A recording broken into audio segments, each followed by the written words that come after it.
everybody. I'm doing a 60-minute session for a client. I'm going to be sharing psychic wisdom and energy healing.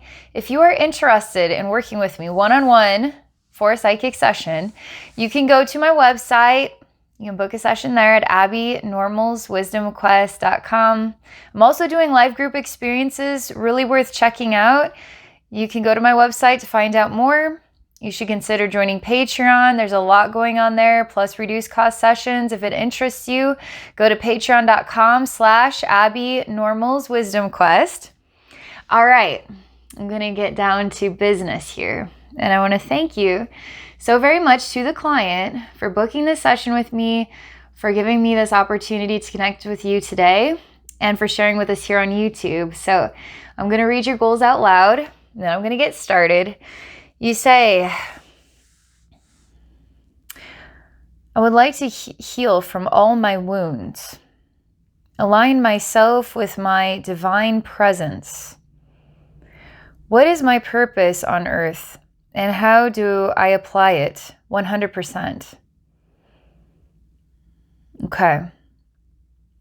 So align yourself, your human self, with your divine self. Align myself with my divine presence.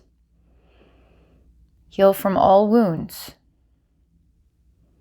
What is my purpose on earth? How do I apply it 100%? Okay.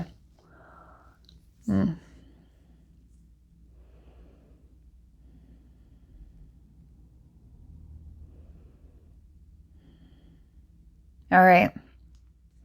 I love these goals. There's a lot to jump into here. I'm going to relax, see what comes up, okay?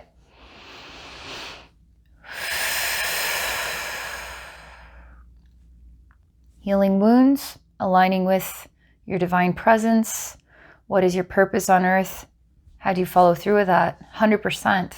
It's a level of 100%. Okay, sending this out to the universe here. Where do we begin? Okay, they want me to focus on number 1, heal wounds. Okay.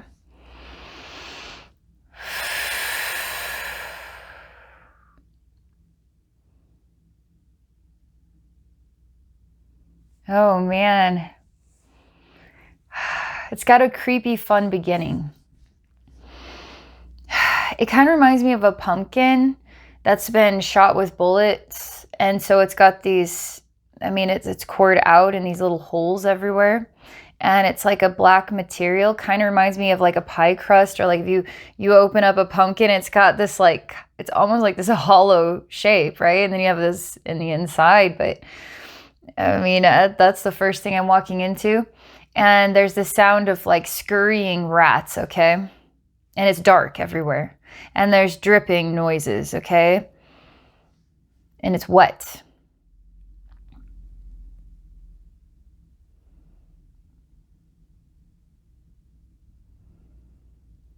Okay, so you're going to have to be okay looking at things that are going to be hard to be okay looking at. Like, worst case scenario, it's okay to look at, the worst case scenario. And it's not, this isn't just TV. This is really accessing the depths of your soul and your memories, whether from this life or other lifetimes.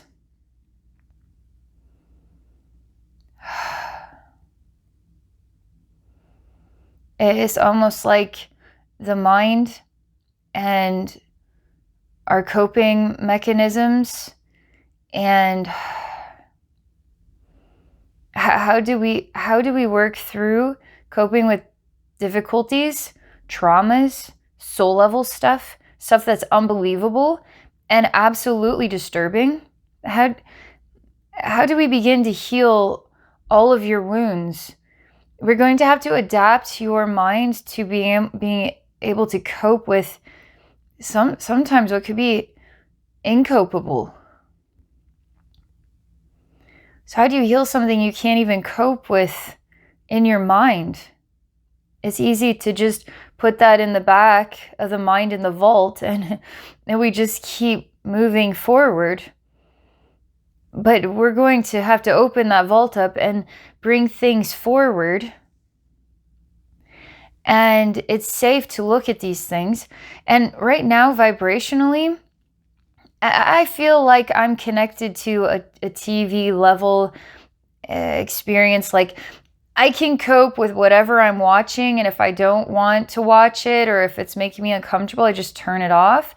And there's a very neutral relationship I have with that movie or TV show. But real trauma that's impacted your soul so deeply, you can't even bear it to look at it, to be present with it at the soul level. How do you think the human's going to process that? So we're working our way, okay? We're working our way.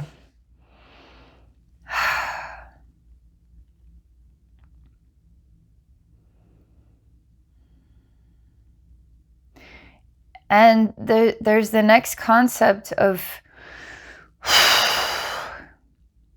there are the copable wounds that we could identify and point out, and there's the incopable wounds that we may think that we know, what that wound is about, but we can't admit to some things beneath the surface of that wound because we aren't ready to go there yet. So we're talking about the true depth of how do we heal all of your wounds. And we're talking about infinite time as well. And we're talking about multitudes of cycles of eternity. So there's so much to look at here. So I'm going to ask my guides, because we're starting here in this scene, the pumpkin with the bullet holes.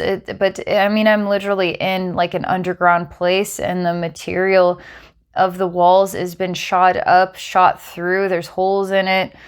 The sound of water dripping, moisture, scurrying rats. It's like a gross underground sewer type place.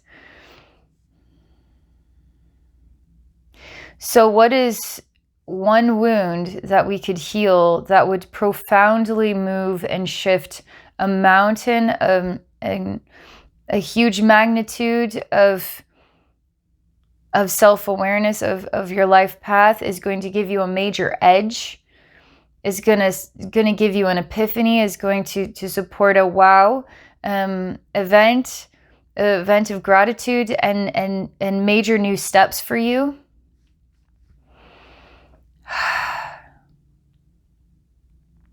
Okay, we had to start with this introduction.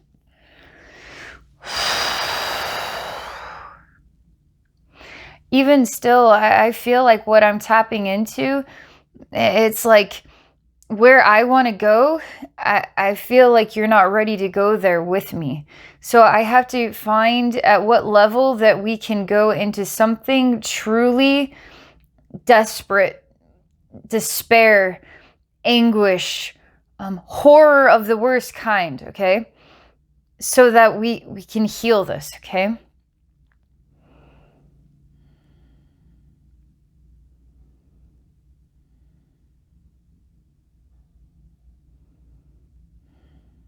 You're way too sensible. You're way too, you're energetically not able to go there. And I'm trying to understand what this means, because to heal this is already going to move mountains.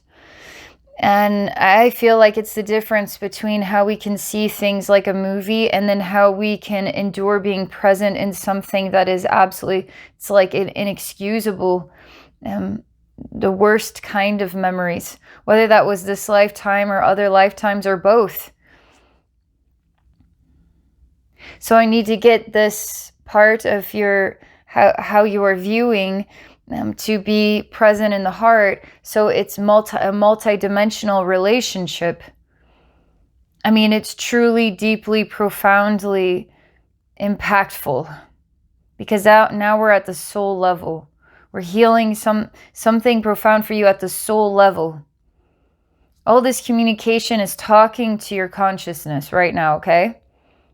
Getting your consciousness to follow me, follow me. This is what I'm seeing. This is how I'm feeling about it. Where are you at with this? Why don't we get closer to your heart? Why don't we get closer here? This is where I'm talking about. You feel that feeling right there? And I'm working on getting you to come down into your heart. My guides say it's okay. Just let you evaluate things at this level, because that's where we're at right now, okay? You're not ready to go quite as deep as I'm wanting to take you, and that's perfectly fine. There's only the steps that we take are just the right steps. So a baby step is actually a big step too. No matter how small or how large, it is divine. It's divinely perfect and in the balance. Okay. So we're going to stand in here. I feel your consciousness with me. I mean, I'm feeling this stuff at the heart, and you're kind of watching the movie, okay? And we're in this space, bullet holes, pumpkin, all that stuff. Everything's black. It's got kind of a rot to it.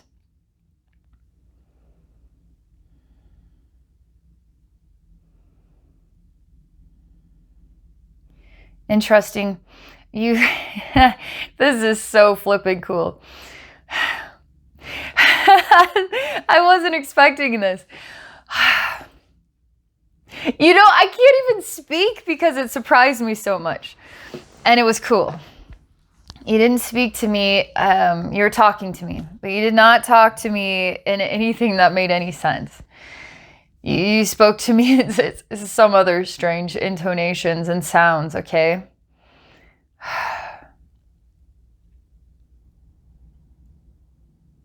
I mean, it was totally anti-human. And when you spoke, you had a diamond-shaped face.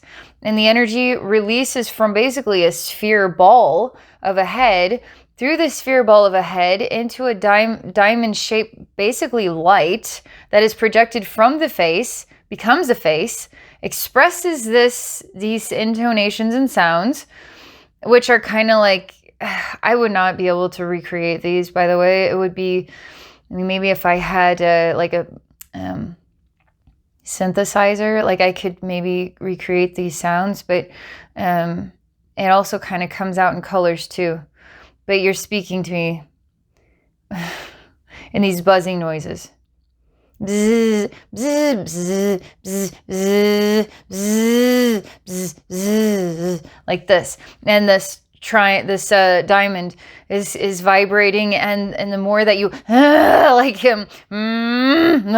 emphasis, lighter, like getting more intonation here, getting louder, getting softer. So when it gets really louder, more of this diamond appears, and the light crackles and makes like more of an apparent diamond. But then when you talk softly, it becomes less prominent, okay? So it glows at different levels of volume, and it's part of your face. This is so flipping cool. This is so anti-human. Okay, I'm really enjoying this. But you aren't reflecting emotion. You're very solid in movement, in statement, in process, in projection of how you express. Your relationship, even with being alive, is different. It's not at all how we would reflect on it. You wouldn't say, it's not like, how would I define the philosophy of existence for you? Life and death aren't part of the equation at all. I wouldn't even reflect on how I was born or how I even became. I wouldn't reflect on how I die, how I might die, will I die, when will I die. I would never even reflect on that. I will be this and then I will be that, or I don't even think about what tomorrow holds. I don't even think that far in the future. I don't even think about how I became. That's how ridiculously present. And in this space, you're sending out other sounds without speaking and without expressing the diamond, but I can feel it out of your skin. Your skin is creating sounds. And I can only hear it here in the energy world. It's not like the sound of you speaking to me in the energy world. The sound that your skin makes it would be undetectable. I see wavy lines, wavelengths. I can sense it. You're opening a door, and this is a long forgotten alien spaceship. It's a long forgotten community underground. It's a long forgotten structure, and it's buried.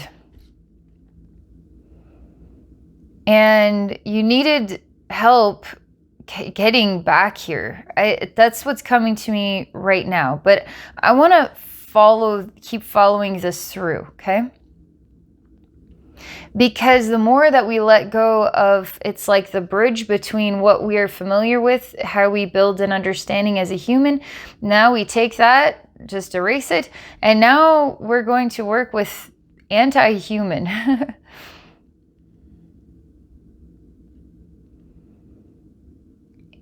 Okay, so on the other side of this door, I feel instantly like vomiting, but you aren't moved or surprised at all. Like you have no response to it. I'm gagging in my throat. In the energy world, Abby, have no idea what's causing this. It's very agitating in here. It's very uncomfortable in here.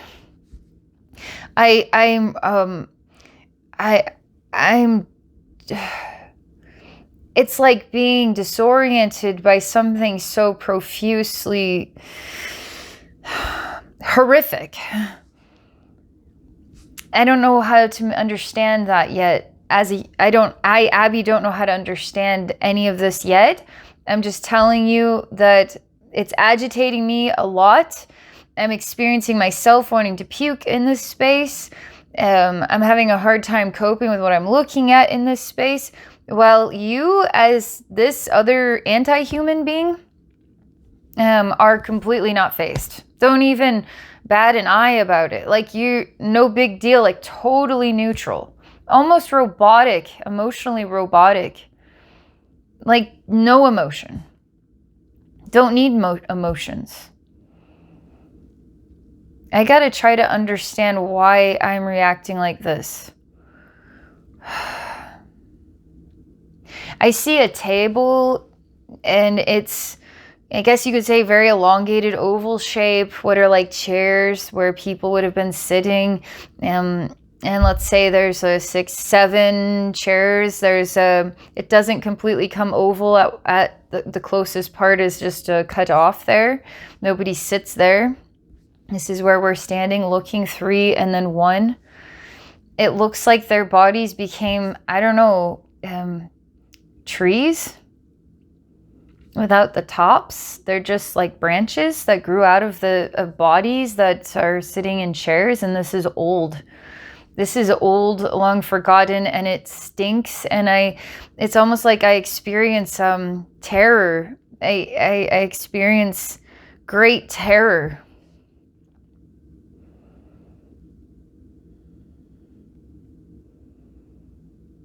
You're trying to become more human about this memory. And you become a woman, and you're wearing you're very human-like features. I feel like your head's a little bit smaller, more rounder than what a regular human is, and you're as tall as maybe 6 foot tall. And you do have hair, just like a human woman. And it's almost metallic in a way, because it seems to be brown at some lights and then blonde at others. So it's kind of shifting colors. And you have more of a yellow looking skin, and you have blue eyes, really beautiful blue eyes. And it's almost like your clothing is made out of light, and it's particularly gray and white. And you like cone-like shapes, pyramid shapes, just sort of rounded cone though, because your dress is made out of differing like cone shapes. I just keep feeling like you like cone shapes or diamonds, triangles. You like those types of shapes are appealing to you.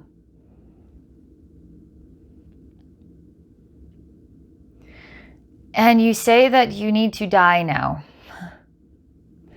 And there's something in the air that it's, at first I thought maybe it was, I don't know, maybe it's I guess you would say technology is in the air.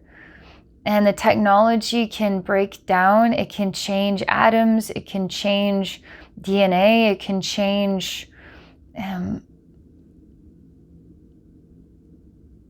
isn't that what, like nanites or something? It seems like technology is in the air, and it has the power to change things, and in a pretty painful way.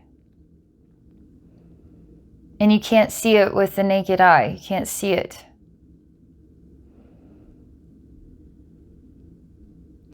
She has no ability to fully merge with this space. I tell her that straight up. I say, okay, you're wanting to merge with this space for some reason, but you're not going to be able to because you can't adapt to it emotionally. Because of that, you're not going to be able to get in here. And literally, this part of yourself has to adapt an emotional, humanly emotional state in order to traverse dimensionally into this space. That's what you're going to require. It's the key to getting in. So we're more like, you could say, ghost level in this dimension.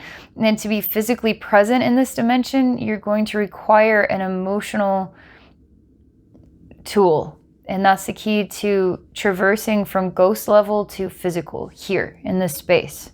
And you really need me to help you with this. But you're not like that about it. You're not, because you can't be emotional, there's no doubt about it in my mind. They're saying, I see. And so that's what you needed. And therefore you need me to help you to get into this space. But you're not really yes or no about that, or emotionally. It's just a very matter of fact. Okay.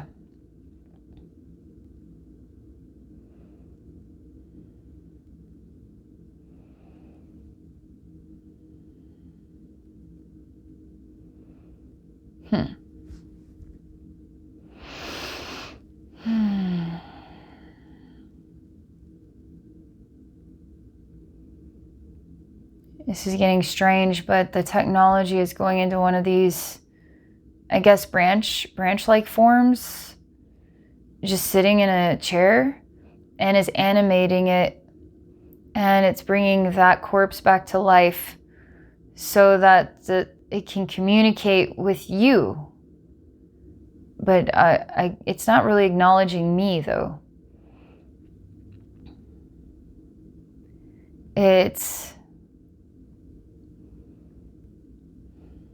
What's it saying?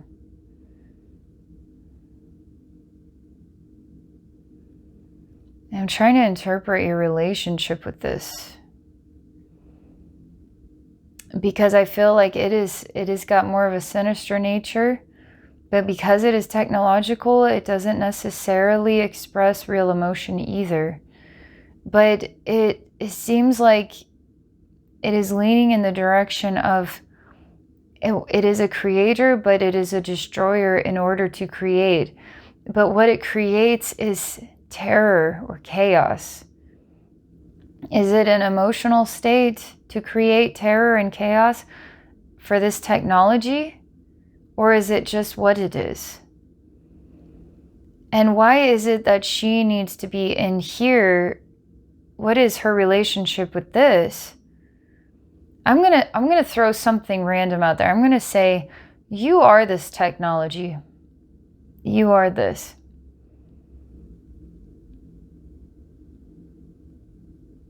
I say too many layers. Too many layers going on here.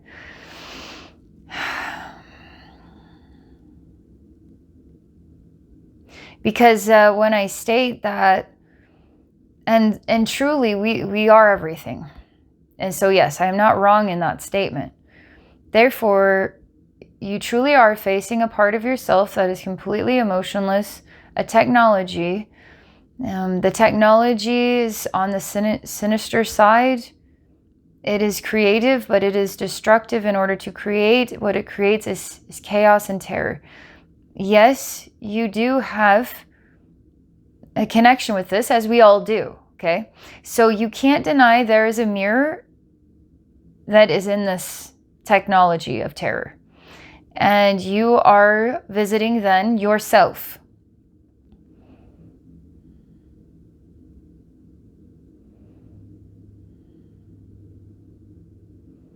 This is the truth. Your hair is changing colors, and it's very dark, and it's pulled back. It seems to be extremely long now, but it's like pulled in many different. It's really beautifully done. It's pulled back in a lot of different folds and waves, and it's really nicely done. Skin isn't so yellowy anymore.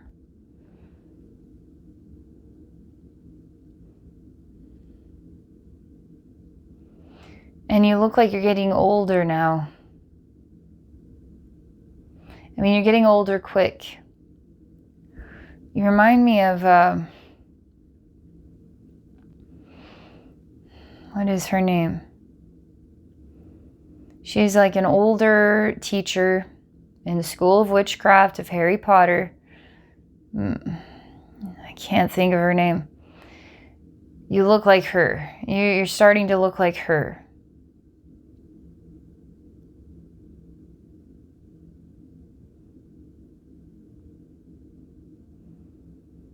And you look at me, and it doesn't really matter. The appearances, your appearance is always changing itself, always.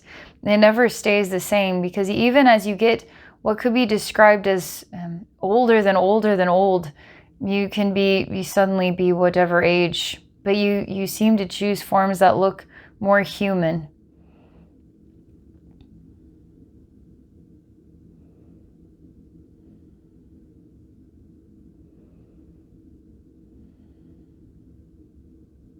I'm also starting to see something change, not about you, but about this room. And you never stop looking at the technology that sort of animates one of these dead corpses that's sort of like branches growing out of it. And it's looking at you, and you are looking at it. But something that I see changing is, okay, this is interesting. What if in this reality you could program a technology to become a virus? And the virus is like these nanites, okay? They're doing what they're told. And you have to have an opposing computation, composing then, I guess you could say, cure. So the cure then is some kind of nanites that are basically the lock and key to unlock this exchange, to neutralize it completely so that the exchange no longer exists. And what if this is like a twin self, and one side becomes the destructive nanotechnology virus, okay? And the other part of you is this also neutral, what is like the cure, the nano cure, okay? Because I see the room is getting cleaner. It looks healthy. It's bright. There's a kind of, it's not mint green, but it's kind of a matte finish. It's a greenish color. Everything is this color, the table, the chairs, the walls, the floor, the ceiling, everything is the same color. It's like a mint green that has a lot of brown in it. And it isn't like a military green either.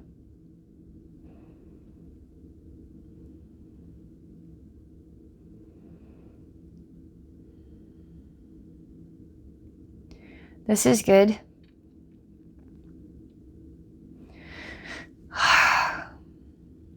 Because you're starting to be more of an emotional being.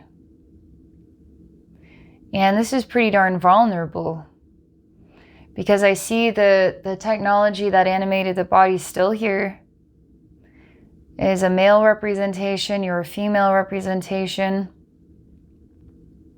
and also is starting to feel more at the heart of itself. Instead of being a technology, it's more organic feeling. You are also moving from a technology type feeling to an organic feeling, living being, part of organic material. It's like a miracle of life. Your body is a miracle of life. And this other being is becoming a body that is based upon the miracle of life ingredients.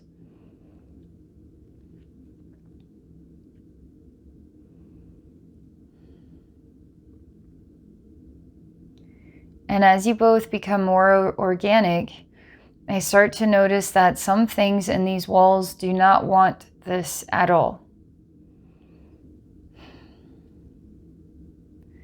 And you both don't know what to say or what to do. You don't know what decisions to make. You're still trying, it's more like becoming aware of how you are changing and how the room is changing. It feels like light is coming into the room from the outside coming in. It's even diversifying the colors in here. It's not just one color, it's becoming different shades of this color, light to dark, but more on the lighter scale. It's actually a very pleasant room. It's very kind of refreshing. It feels clean and minty. And it's, there's no living plants, but it's just got that sort of sensation about the colors and the clean, sleek way that the room is made. And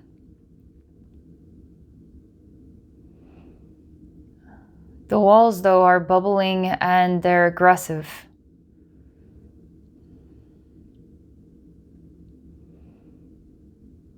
But you both, something about you acclimating to your bodies in a new way is forcing that aggressive energy to change as well. And you both look at each other and you both look at me, and it's kind of in a creepy way. And you show me that you will have to go to a much darker dimension now. And it's almost like the ground opens up and you both fall into the darkness.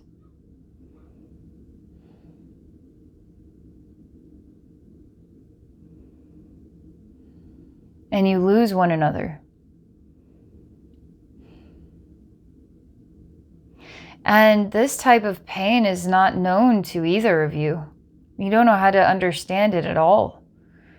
But you're screaming. You both are. And I see you're like tires that are melting in lava. And you're far away from one another. All you can hear is the others screaming from a great distance. And in this completely pitch black space, it is like being a tire that is melting in lava. And you're just screaming. And you can hear the screams of this male part. And it's almost over because I don't know what it means other than you're acclimating to the pain or the pain is subsiding, but you're just kind of pooled on top and you're just like a liquid just chilling on top of this lava. His screams have subsided as well, and you both fall asleep, and you're quite far away from one another. And it's all pitch black. I can't see anything. But that's what it feels like. And once you both fall asleep, you actually drip down into a much darker dimension, okay? You both do, same time even. And you're filtering through.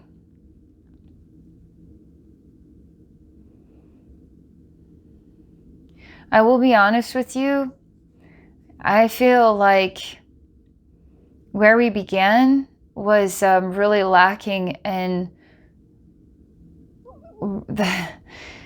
it was lacking.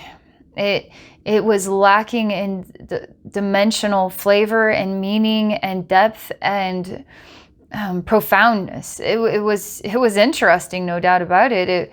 But it was quite flat in its experience. It doesn't have anything more to traverse its own identity with, nor would it even understand that it had an identity.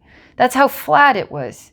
So to go through these dimensional spaces and experience suffering is actually creating dimension, creating meaning and identity that you can be proud of it, and even the awareness of what it is to be proud of something. Or be afraid of being proud, that sort of thing.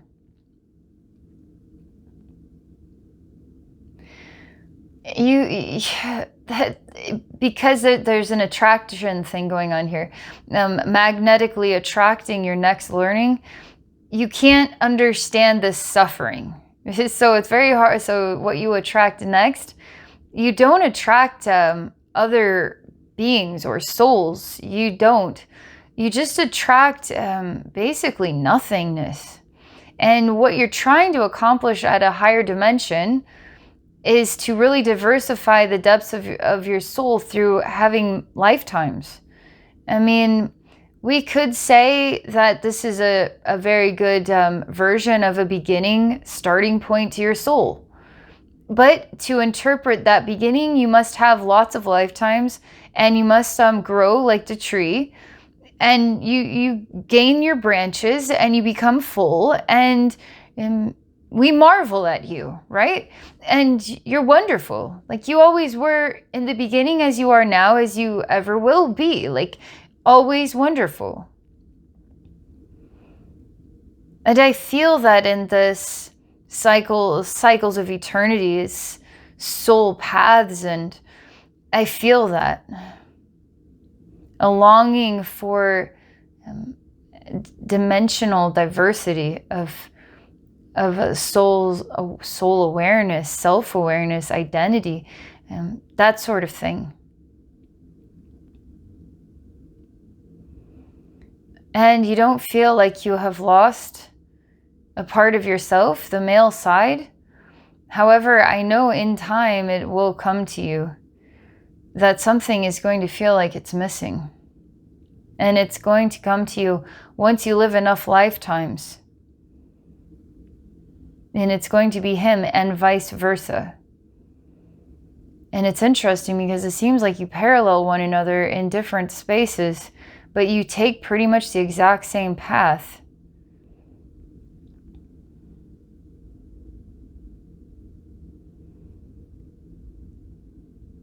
It's like the mirrored version of yourself.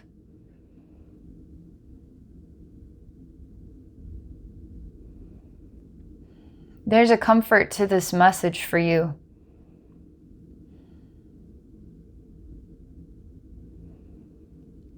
I still feel the sensation of like a monotone. And from that monotone, I see really beautiful artwork.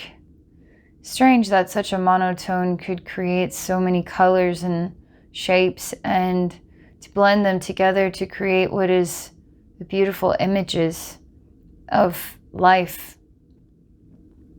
But it's like it sees, it participates, it follows through with the action of creating literally artwork that's paint and a brush on canvas.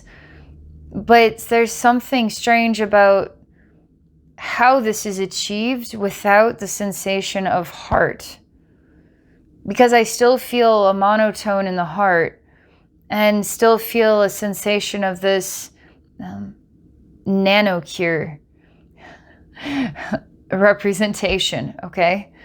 That wasn't about how it began or how it ends. It wasn't about yesterday or tomorrow. It was just about whatever the calling or the inspiration was. And it wasn't even able to really define it, that it has a purpose other than to be. And then to just be what it is being right now and what it is being next. And none of these things were really like connecting the dots. It's just instantaneous inspirations without reflection on where that came from or why. But there was a knowing somehow, and a need to go to this place, and a need to see, and a statement, it's time for me to die now. As you go down these dimensional spaces through pain and suffering, you find yourself. You become more. I tell my guides and I say, boy, I feel like I want to get to the part of the story where we come full circle on this, but I can't actually experience the time length. I can't experience that the time is right yet, where we check on this other mirrored side.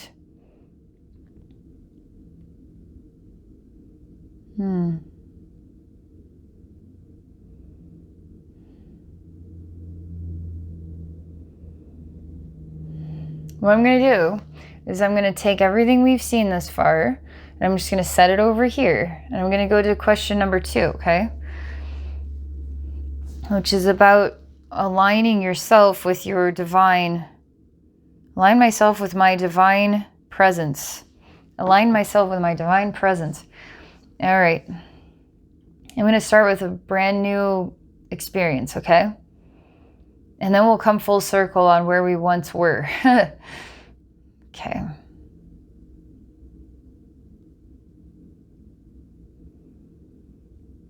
Okay, self-awareness, self-understanding, knowing that you are divine as you are. What is it to be divine? I mean, we're always going to be I mean, we either resist or embrace. Either way, we're going to be human.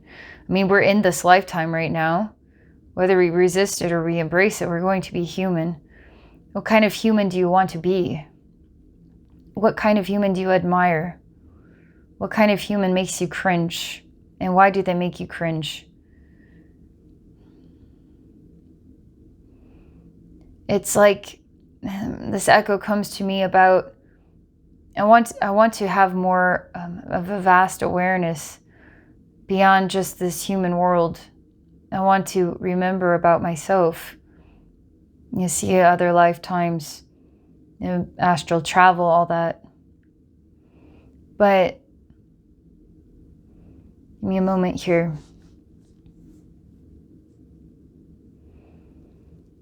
Because when I echo back the original question based on what I'm saying, we are already accomplishing this, aligning you with your divine self.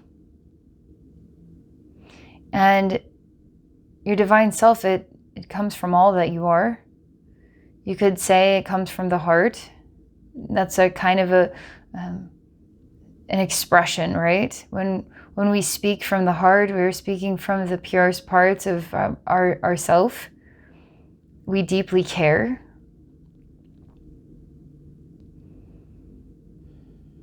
But what if you spoke through a monotone and achieved great works that inspired many? And did it come from the heart, or did it come from some kind of neutral space? And can neutral also be profoundly diverse? Is it the soul that feels, or is it the organic body? What is the true personality of a soul?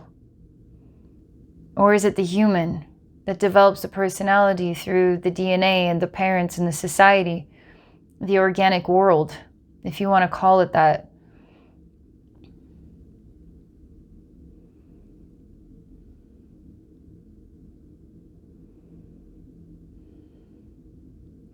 Something keeps echoing consistently that it's almost like a wall preventing giving in to extraordinarily colorful and vast array of emotions.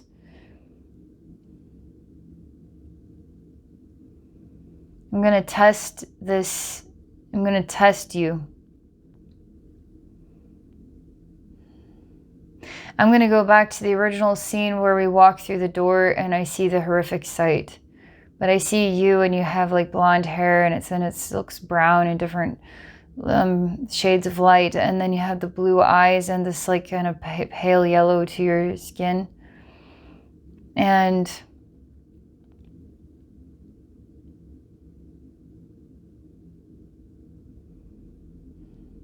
I'm going to show you everything that I see is going to happen next based upon how we walked through this door before. This isn't the first time I've met you, I say. And I say to you that that is a nanovirus. And that is a mirror. And that is a male.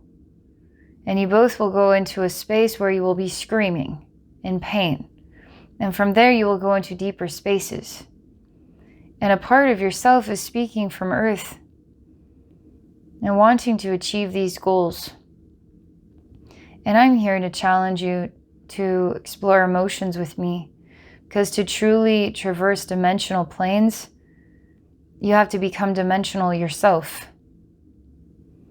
Otherwise, you won't be able to be like a master key to every doorway until you've mastered the forms on the other side of that doorway, till you've mastered many sounds and vibrations and ways of being and perceiving, seeing, feeling, to the brightest, to the darkest.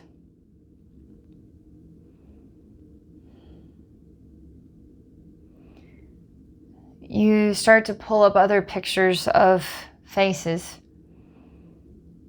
and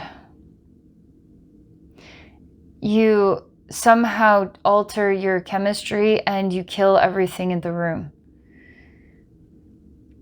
And you see to it that it is extinguished completely. All the way down to murdering, therefore, your mirrored self in this version of the same space.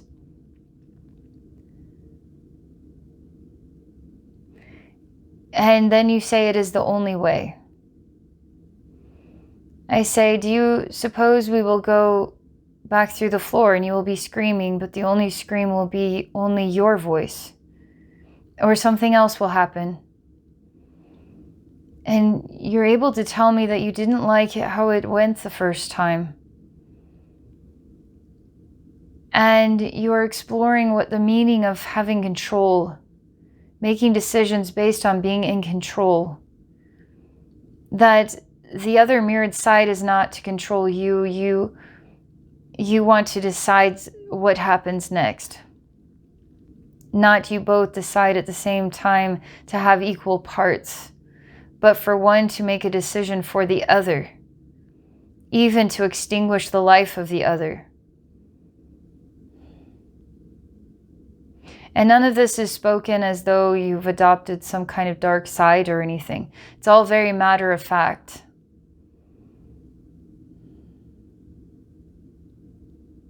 You say that you prefer to not be the one that loses. It's like choosing to be the prey or the predator. And you would prefer to not be the prey because the prey is the one that loses. And you want to have more power in dictating what comes next.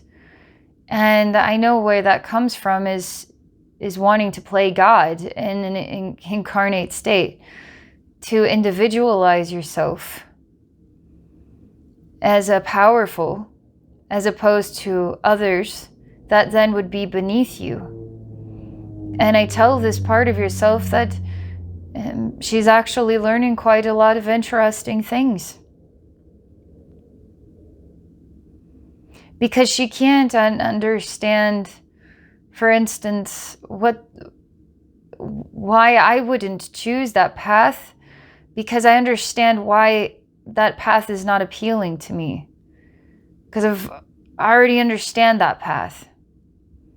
But this part of you is at in this part of the story, at this place in time, in infinite cycles of eternity, this part of you is expressing at this level.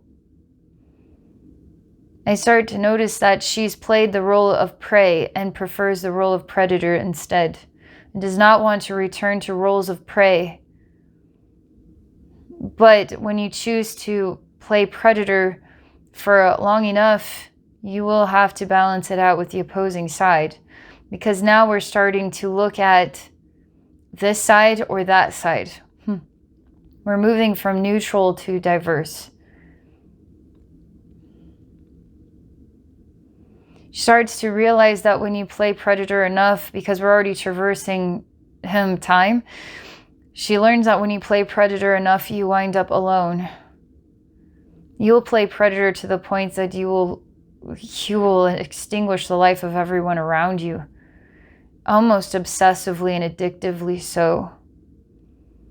And you have to kind of spiral out of control on that path, to the point that somehow it shifts and now you are on the other side of the mirror. And where you were once the one deciding all the rules and all the fates, you will be the one that receives whatever comes on this plate. Something you like, something you don't like. It's not your choice anymore. That choice is in the hands of someone else who wants to be predator this time. And you weep for a very long time. You cry a lot of tears here during this time, exploring being the prey.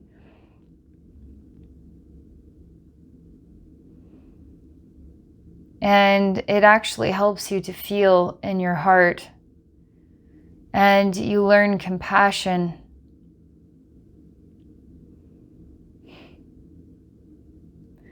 You also learn to dislike yourself, becomes a concept. What is it that you dislike?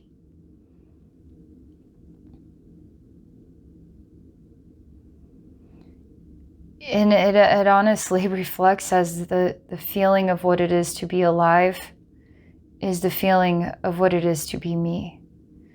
And living enough lifetimes as the predator spiraled out of control, the prey that is under the boot of everything else. You blame yourself now for everything that has never come into balance for your soul. And it brings us back to the doorway again, and the nanovirus versus the nano cure. So what do you choose now? You really don't want to look into the eyes of that other reflection. You don't want to be the predator or the prey, and you don't want to be the neutral, and you don't want to go down the paths with that other side anymore. And they say, well, you haven't explored merging with it. You're like, ugh, preposterous. I would never. You're kind of snobby about it. Like, ew, yuck. They would never do that. I say, did you ever take the time to find out how he might feel?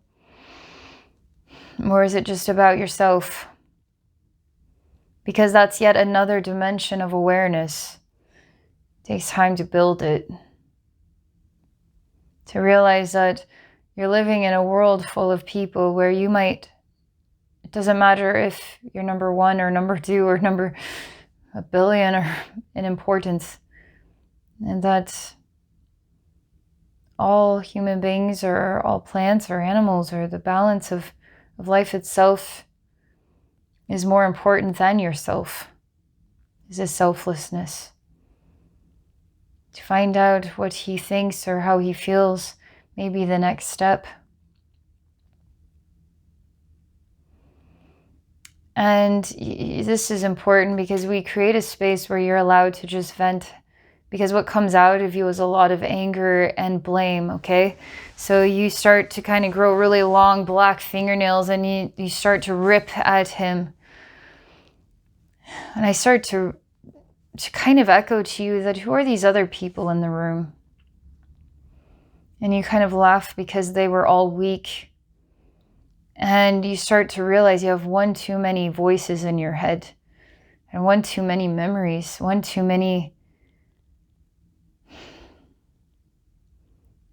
actions that were, in a way, not working with enough feelings outside yourself, an external exchange of caring. You couldn't have conceived of it yet. Seeing where the strain of yourself had begun, seeing where it begins, like it would take a very long time to adapt to all of these dimensions of awareness. Nothing is 100% instantaneous, because what is even 100%? You could say you feel 100%, but you're still 5% of your potential. And you wouldn't be able to conceive of what that extra 95% is. So we're always in a state of becoming more profound. So what will never really be 100%, because you could say we are 100% right now, that we're always achieving 100%. And we're always striving for 100% or more. And then we just take out 100%, and then we just become all. We come just as we are is as perfect as it can be, or is as whole as it can be. And we work with this as actually, it's like the closet full of clothes that we forgot about, there's so much more to us that we may not be paying attention to, because we can't conceive of how to yet. We need more time. I see that he is not easy to communicate with either, because he's also working on going beyond himself as well. I see he's full of gross, like rashes all over the ooze, and he doesn't look clean. He looks messy, and he looks sick.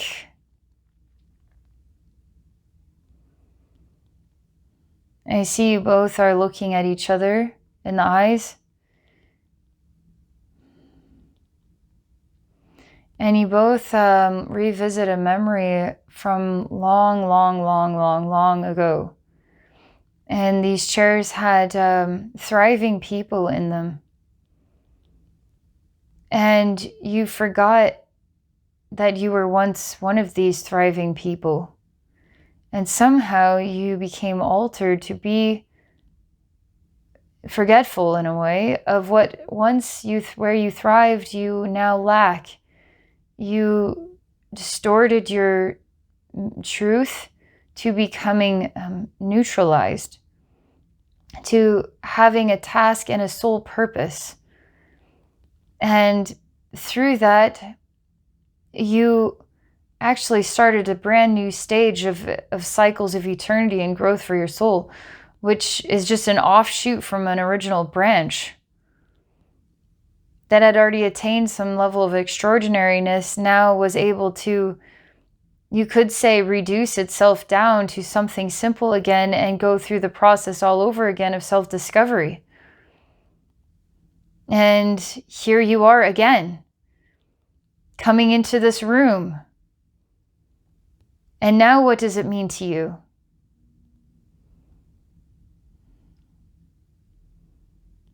This is overwhelming. You say this is a trap, like you can't ever get out of this room. I say now you see the box that you're in. You thought you were outside of it.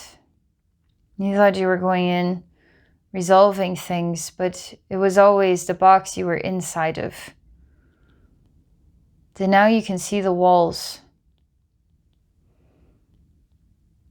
Do you know how to set yourself free? This is agonizing. You say nothing is real and you slam your fist on the table and you start to cry profusely. And I discover you've reached the next lesson, the next level of learning, what it feels like to be trapped. And it is like imprisoned by yourself. And it is a riddle.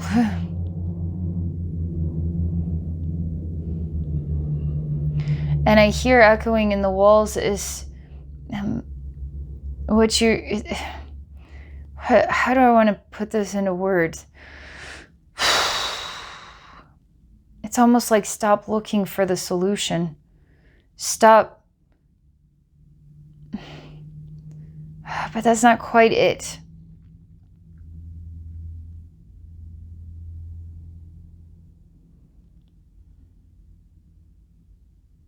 Because somehow in looking for the solution, you are avoiding the answer, which is simply yourself.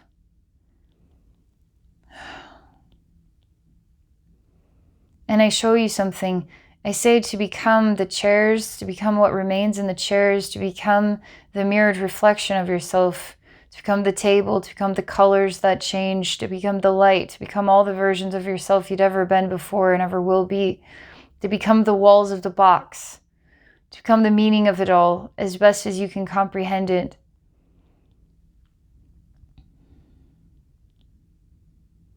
This starts to make you want to vomit, and you start to shake, and you start to get really, really sick. And it reminds me of how I felt when we walked in here, and I didn't know how to understand it.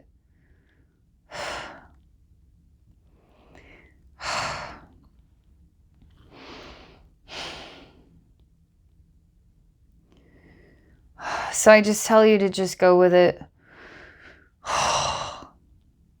Like, don't resist whatever this is. Let's try not to make any sense of this. Let's just go through it. See where it takes us.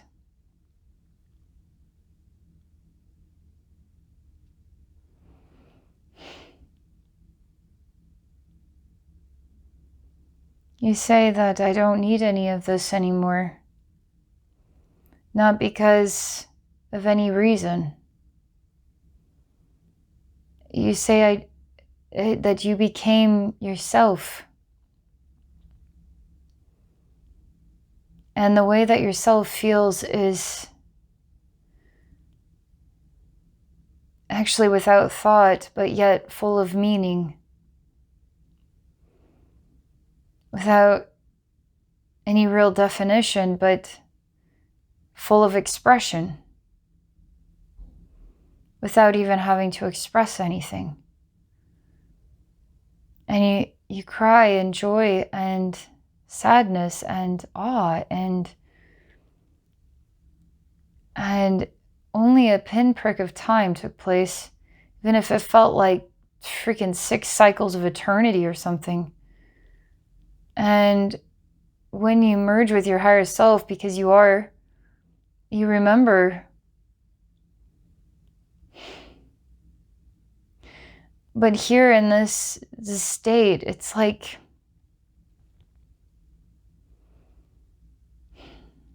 it's not so much as merging with your higher self as just being the highest self of yourself without defining it as that.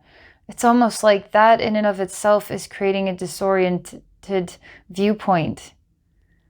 Because you might say that the human is the lowest version of its own higher self. And how do I attain my highest self as this human? But you can't say that your higher self is a gold medal without saying your higher self is the gold and the silver and the bronze and everything else. Your higher self is all of everything. Your highest self is the lowest version and the mid-range and the highest version of you. It's all of you. You have to aspire to be all of you. And you are interpreting being all of you. And you've done it almost gracefully, seamlessly, even when we were looking at different ways that you understand identity and the many lifetimes that it took to get to a place where you realized you were just completely self-imprisoned. You had to become one with everything, even the prison itself, to remember. And all it took was a pinprick of time.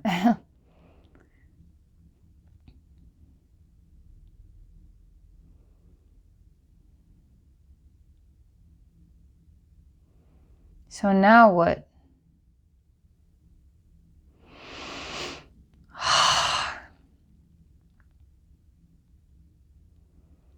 What do we have to say about the earth human? And the purpose?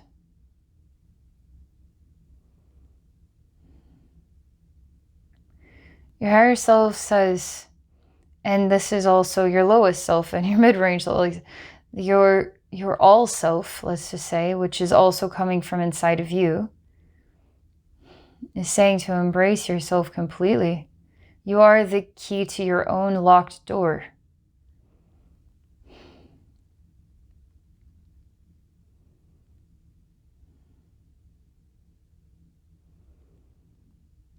And the meaning of who you are. It is to be the meaning of who you are.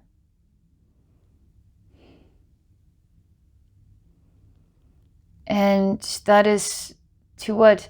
Enrich your life, enrich the lives of others. Or to be silent and still.